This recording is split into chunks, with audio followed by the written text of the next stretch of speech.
Hello students, how are you? Today we take next part of this lesson, exercise, and the next point is exercise. Regular exercise benefits our body and overall health. It is good for health. It is good for our muscles and bones. It helps us maintain proper weight. It makes us feel happy, increases our energy levels, and is also good for our memory. Our heart, which is muscular organ, gets workout during exercise. 2. When we exercise, our muscles work harder and demand more oxygen.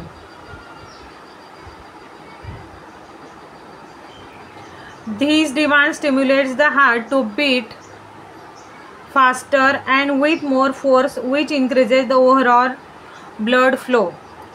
What is in this paragraph? Regular exercise benefit our body and overall health. जर आपण regular exercise केली तर आपल्या पूर्ण बॉडीला त्याचा benefit मिळतो आणि आपली हेल्थ आरोग्यासाठी सुद्धा खूप फायदेशीर असतं. It is good for our muscle and bones. त्यातल्या त्यात आपल्या हाडांसाठी मसलसाठी खूप महत्त्वाची असते regular exercise. It helps us maintain proper weight. काय होतं त्याच्याने तर आपलं प्रॉपर वेट मेंटेन राहतं. It makes us feel happy. आणि प्रॉपर वेट मेंटेन राहतं, आपली हेल्थ चांगली राहते. त्याच्याने काय तर आपल्याला हॅपी फील होत असतं. Increases our energy level and is also good for our memory. Regular exercise केल्याने आपली एनर्जी लेवल वाढते आणि it is good for our memory also. आपली स्मरणशक्ती वाढते. Our heart, which is muscular organ. Heart एक मस्क्युलर ऑर्गन आहे का सतत हार्ट पंपिंग करत असतं आपलं blood. Gets a workout during exercise. आणि एक्सरसाइजमध्ये ते आणखी काम करतं. 2. When we exercises our muscle work harder. जेव्हा आपण एक्सरसाइज करतो आपले मसल आणखी जोरात काम करतात. आणखी वर्क हार्डर म्हणजे काय आणखी काम करतात. And demand more oxygen. आणि मोर ऑक्सिजन म्हणजे आणखी ऑक्सिजनची डिमांड करतात. This demand stimulates the heart to beat faster.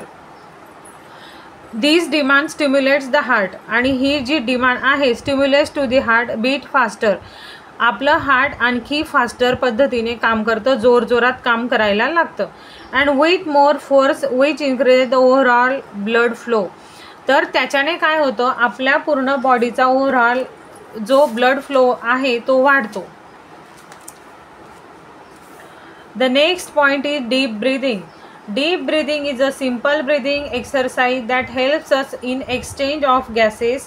It is done by contracting to diaphragm. Sit or stand comfortably with a good posture.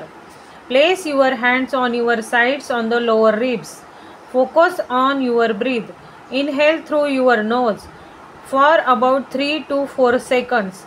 While you do this, push out your abdomen.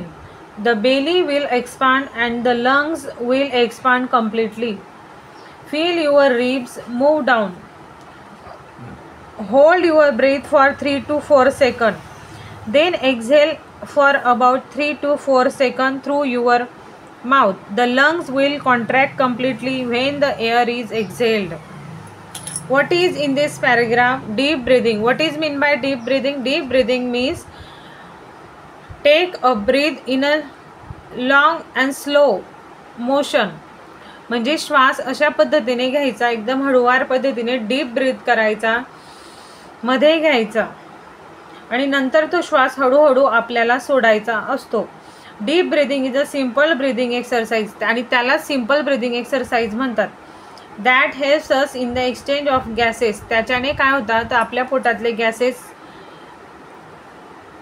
कमी होतात, बाहेर निघतात. It is done by contracting the diaphragm.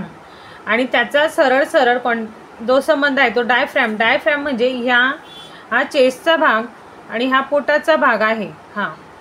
तर यांच्यामध्ये जो organ असतो तोच असतो diaphragm. Seat or stand comfortably with a good posture. काय करायचं एका गुड पोस्चरमध्ये मस्त मांडी घालून बसायचं आणि डीप ब्रीदिंग करायची. आणि it helps to exchange our gases. Place your hands on your side on the lower ribs. असे ज्या पद्धतीने ह्या डायग्रॅममध्ये ह्या मुलांनी हात ठेवलेला आहे तसे हात ठेवायचे पोटाच्या साईडला. इनहेल थ्रू युअर नोज, आणि काय करायचं आहे, डीप ब्रिदिंग करायची, तर एअर इनहेल करायची, मध्ये घ्यायची. Inhale through your nose about 3 to 4 second. किती सेकंदासाठी? 3 to 4 second. While you do this push out your abdomen.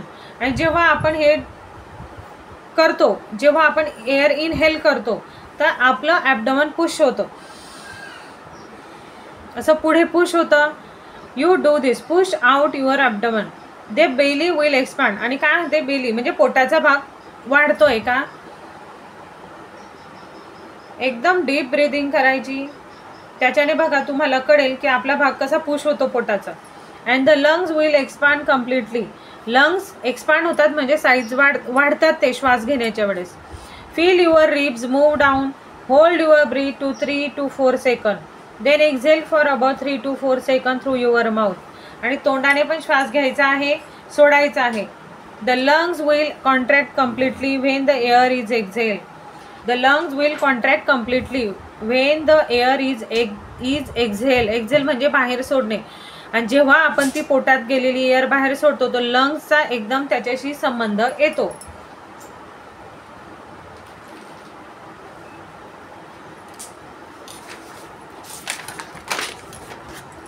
And the next part is blow hot and blow cold. Have you ever tried to warm? Have you ever tried to warm your hands during winter by blowing air on your palms on from your mouth when they are cold? Try doing this and see if it works. Blow hot, blow cold means. तुम्हाला आधी मी याचं translation सांगून देते की जेव्हा कडक थंडी असते त्यामध्ये आपण काय करतो, तोंडातली एअर बाहेर काढतो तर त्या एअर कशी असते, ती वॉर्म असते, जरा गरम असते. आणि त्याला जर हात लावला तर आपल्याला पाम्स मीन्स आपले तळ हात, तर त्याला ती गरम लागते.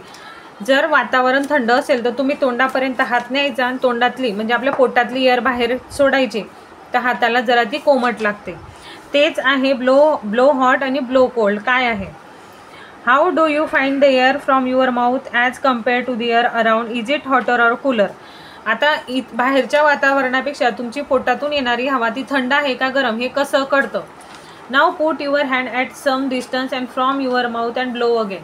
एकदम हँड जवळ ठेवायचा तेव्हा समजेल की ती कोमट आहे. जर हँड लांब ठेवला तर ती हवा थंडीच, ती गारच लागते, ती कोमट लागत नाही. असं का? Does the air from your mouth feel cool or warm? Discuss. Here are 2 situation. 2 situation दिलेलं आहे.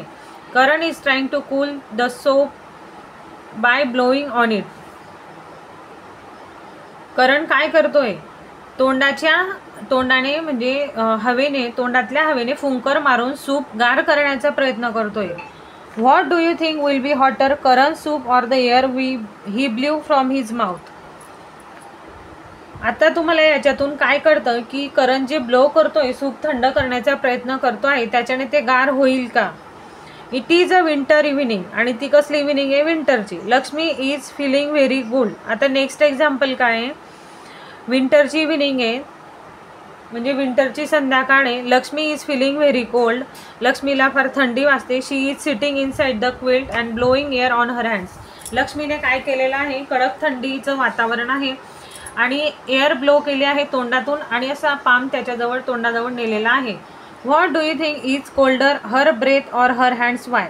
आता मला सांगा, पहिल्या सिच्युएशनमध्ये करण काय करतोय? सूप तोंडाने गार करण्याचा प्रयत्न करतोय. आणि दुसऱ्या याच्यामध्ये कडक थंडीमध्ये लक्ष्मी काय करते? तोंडातली एअर बाहेर काढण्याचा प्रयत्न करते. तर तुम्हाला वाटतं का ती जी एअर येईल ती कशी येईल? थंडी येईल का जरा कोमट येईल? हे तुम्हाला सांगायचं आहे. And this is the lesson how we breathe and we complete it. If you have any problem please ask me and then we take all answer and questions. If you are joined in large quantity we take a live session also.